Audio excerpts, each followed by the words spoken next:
Well, hello, I'm here with Irvin, and we're going to talk about various stories, including Washington's privacy law. But first, I was very pleased to see this Register article saying that Microsoft is making progress rewriting Windows core code in memory-safe Rust. I've been teaching students the fundamentals of Rust for years in my exploit development class, showing how it is much, much safer than C. Most of the vulnerabilities we exploit in C, like format string vulnerabilities, integer overflows, uh, text buffer overflows, all of those are fixed in Rust. It doesn't fix every vulnerability, but it fixes a whole big category of vulnerabilities. And so, according to the director of OS security for Windows, in the next few weeks or months, you will actually have Windows booting with Rust in the kernel. Ooh. And Microsoft is going to convert their internal C++ data types into Rust equivalents. And Mark Russinovich, the CTO of Azure, as of last September, has said new software projects should use Rust rather than C or C++. Now, this is pretty surprising because even though Rust wins competitions all the time as the programming language that developers would most like to use, in some ways, it's not really ready for prime time, but apparently it's improved. They say, for one thing, they say the Rust is actually now faster than C, the compiled code. Mm-hmm. So, and hopefully they've got all the library support and everything up to specs. And if not, I guess they will pretty soon. So I'm glad to see this. Windows should be a lot safer if it was in Rust. And the Linux kernel now supports Rust, although I do not think there is any Rust code yet in the kernel, but the latest version of the Linux kernel does support adding Rust to it. So definitely moving in that direction is a good thing, because yes, I think it definitely is. I mean, we need a memory safe language, and we need a low-level language like C that can be really fast, and that's what Rust is. And so now let's get to the one which I thought was the most important, Washington privacy law. yeah, Washington decided to pass a law that the users have to say, hey, yes, we are okay with you taking my data to collect, share, or sell. So finally, we have something, at least somewhere, where it'll force other companies to have to comply, and finally bring some privacy around our health data.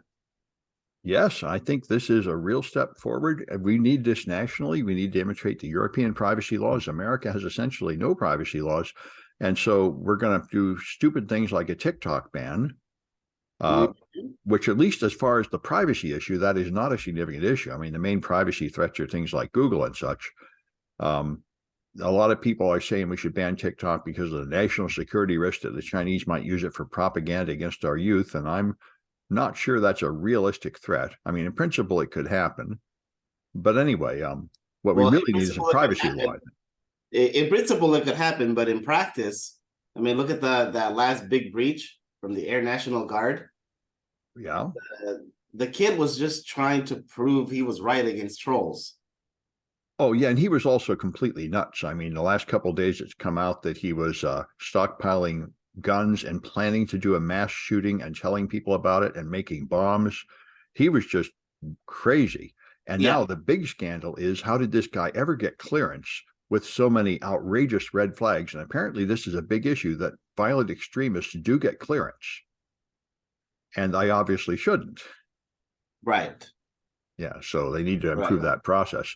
But yeah. Yeah, I find the whole thing about going after TikTok kind of silly when we have things like this that are actual national security threats that are happening. Yep.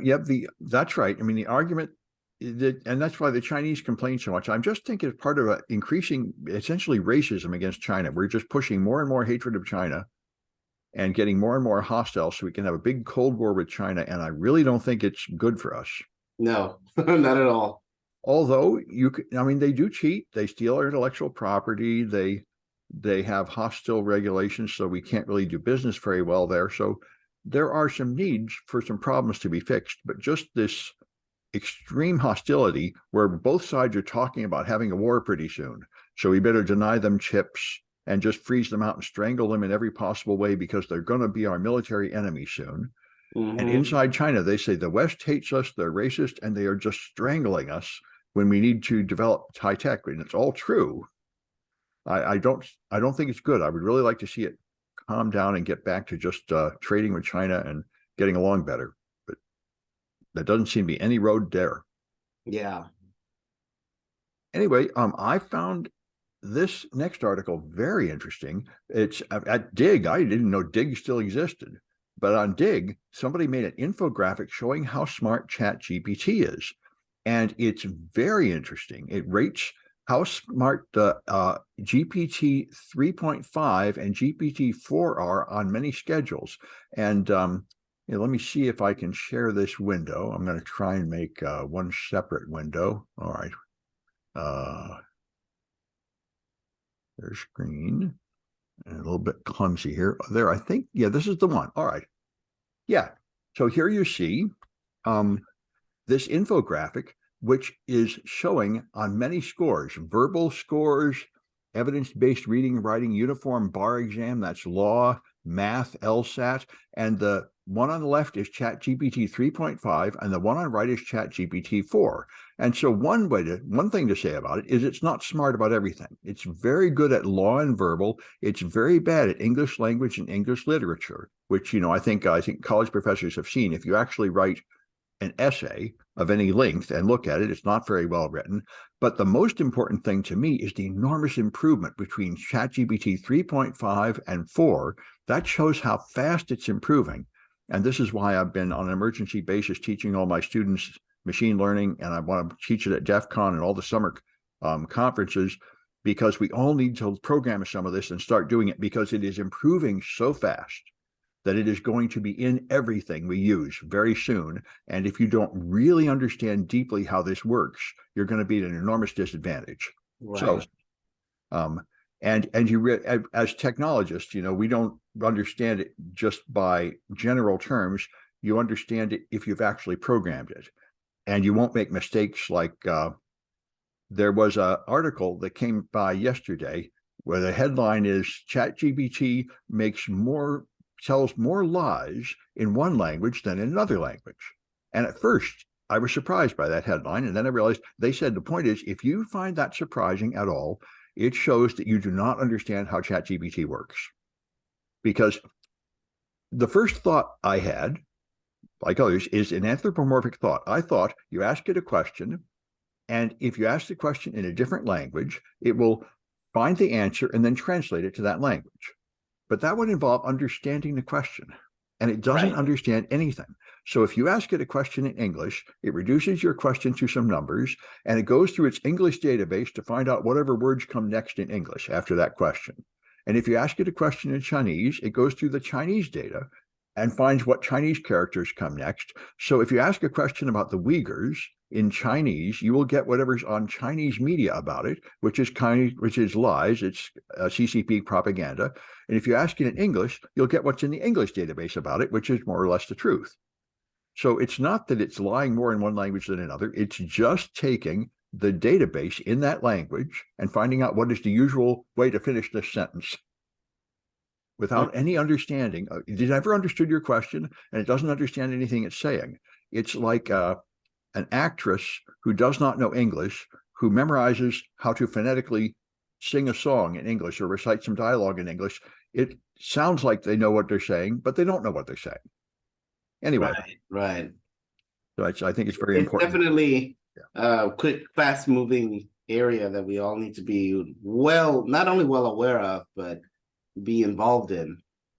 Yes, it's going to be in everything. And if you don't understand it deeply, you're going to be like somebody in the early days of the internet, not knowing the internet at all. You'll be left behind, like someone who can't read, Right. Yeah. All right. Well, anyway, Windows 10 is finished, eh? According to Microsoft, the last big version, 22H2, will be the last. It'll be supported up to October 2025. It's not very long. Not very long, like a year and a half-ish. And that's it for Windows 10. So I think we're back to the same problem of XP and 7, where people just are going to hang on to this version forever and a day. way beyond its end of life. Well, And they might, but is there anything really wrong with Windows 11? I've used it. It seems all right. it's not, I haven't seen the same thrills for it. Oh, no, but I mean, it's the reason why people stuck with the early version is because Vista and Windows 8 were so terrible Right, that right. nobody wanted to use them. And as far as I can tell, Windows 11 is not terrible. If they force me to go from Windows 10 to Windows 11, I'll say, okay, it seems to work. Yeah, it seems to work. I don't see the same rave reviews Oh, yeah. as the others. It was just kind of a tepid. Well, yeah, I mean, it's not like there's any reason to do it, but it's not like broken and horrible. Yes, yes. It's not broken and horrible like the others were. Yeah, like Windows 8 especially. Windows 8 is when I finally just said that I'm going to use Linux. I can't stand Windows anymore. I think a lot of people did that. Yeah. I only use Windows as a target now. Yep. Yep. So yeah, good to know that Windows 10 is coming to an end. Yeah, important, certainly for companies that are like standardizing on it and stuff. Yep. So Tencent Cloud, one of the Chinese cloud services, is now offering deepfakes as a service for $145. That's what the Register article says. Now, they don't call it that, but the point is, one thing about machine learning is it's very expensive. A machine learning model that does something significant costs a lot of money to run. I think I've heard numbers like 10 to 30 times as much as a Google search to do a chat GPT question. And so the processing time is enormous, even to use it. And the processing time to train it is really big. I've heard it costs millions of dollars to train these things. That's why there's even an attack I heard about at a conference yesterday and looked up today, where one of the attacks against a large language model is to send it queries carefully planned to tease out the parameters it's using so you can steal their intellectual property. Like ChatGPT-4, they had to spend millions of dollars to train it, but to use it, if you could get their parameters, you could use it without having to pay for that training. And that's one of the attacks. You can leak out the information about the parameters. But anyway, so Tencent Cloud, what they will do is if you give them 3 minutes of video of someone talking and 100 sentences of speech, and you pay $145, they will train their model for 24 hours and then give you a real bot that simulates that person. And they're advertising this as replace like your news anchors with AIs, which apparently is happening in China. They're making completely impersonated, deep fakes essentially to use for production. But it means you could deep fake anybody. And it gives us one thing that's interesting about it is it'll probably mean there'll be more high quality deepfake videos out there that might be used to embarrass celebrities or politicians, but it also shows how much it really costs. I think they're actually trying to make a profit on this. All the other AI we're using is in the early loss leader stage. Like it's costing ChatGPT a lot of money to give us all those free queries. Those are not cheap at all. And I mean, in the cloud workshop I'm developing, you go into Google Colab and make all this AI, and Google is just donating all this free time to us. In the early days, they put it out there just to get buzz. But when we actually start paying what it really costs to use this stuff, it's going to be a lot. And I've read articles that say that, in fact, we can't expect these AIs to get much bigger than they are now. They're up to about the limit of what you can afford to pay for now. The further improvements are going to have to make them more efficient. And there is progress in that score. So anyway, we can expect a flood of high quality deepfakes from Tencent. Hooray! Yeah. Well, I mean, of course, there'll be benefits, I'm sure, of some sort. I'm not sure what they are, but it's certainly a new ability, and we'll find ways to use it. Anyway, and you've got one here: Walmart using AI. Yeah, apparently Walmart has been using AI to negotiate with its vendors some good prices. They haven't figured out how to do bot-to-bot negotiations, but supposedly the humans are enjoying going back and forth with a bot versus a human. Wait, do humans enjoy the bot more than a human? Human to bot, according to the article and according to Walmart, human to bot is more pleasurable than talking human to human. Wow. When I looked at the article, I had the opposite feeling. It looked like you have an irritating form to fill out, and this irritating chat guy asks you more questions. But I don't know how irritating it is to talk to a Walmart human. I'm sure both of them pressure you to give them deep cuts to make it as cheap as possible because that's Walmart's whole thing. Right. Yeah. Supposedly. Oh, Again, this is just coming out of Walmart, so it could just be a little skewed that, hey, our people like it, so therefore you should use it too. But they did say that they have not figured out how to do bot to bot negotiations just yet. well, yeah, I think you'd like to have a human in the loop, but yeah, I think this is part of what's going to change. A whole lot of customer service type jobs and sort of routine jobs are going to be turned to AI. Like people have talked about how your phone should just call and make dinner reservations for you. And you should be able to say, oh, just look up the entertainment options and find the best one and book me a reservation and then let me know where I'm going, something like that. Mm-hmm. It should be able to do stuff that like your secretarial personal assistant would do, schedule this thing. And there are versions of that already out there, but I think we can look forward to much better ones. So, all right. Well, I think that's it for this one. And we'll have another one on Tuesday.